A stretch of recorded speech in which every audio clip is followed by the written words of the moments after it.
सुनसान जंगल और बहादुर लड़की। एक घने सुनसान जंगल में शाम का समय था।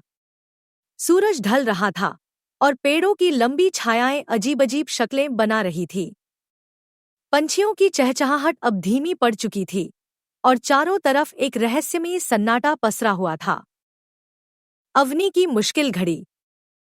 अवनी, एक साहसी लड़की, अपने गांव से शहर जाने के लिए जंगल के रास्ते से गुजर रही थी। यह शॉर्टकट था, लेकिन खतरों से भरा हुआ। जैसे ही वह जंगल के बीच पहुंची, अचानक झाड़ियों में कुछ सरसराहट हुई। वह सतर्क हो गई, लेकिन उसके पैरों की रफ्तार जरा भी नहीं रुकी। अचानक एक जोरदार गर्जना गूंजी। पेड़ों के पीछे से एक विशाल बाघ निकल आया। उसकी आंखें चमक रही थी और पंजे जमीन पर गहरे धंस रहे थे। अवनी की सांसें तेज हो गई, लेकिन वह घबराई नहीं। उसके पास भागने का रास्ता नहीं था। साहस की परीक्षा। अवनी ने चारों ओर देखा, लेकिन कहीं छिपने की जगह नहीं थी। उसने अपनी छड़ी उठाई और बाघ की आंखों में आंखें डालकर खड़ी हो गई। उसे याद आया कि बाघ सामने वाले की आंखों में देखे बिना हमला करने के लिए झपटता है।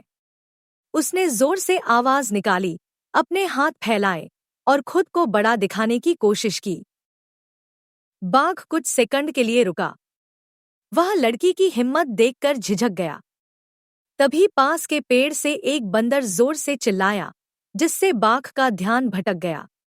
इसी मौके का फायदा उठाकर अवनी धीरे धीरे पीछे हटने लगी। भाग्य का साथ। अचानक जंगल में मशालों की रोशनी चमकने लगी।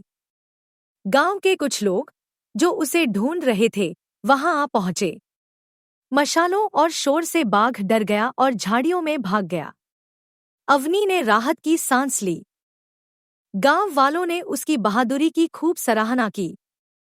इस घटना के बाद अवनी को जंगल पार करने से डर नहीं लगा, बल्कि उसने गांव के लोगों को सिखाया कि अगर कभी जंगल में किसी जंगली जानवर का सामना हो, तो बिना घबराए खुद को बचाने के तरीके अपनाने चाहिए।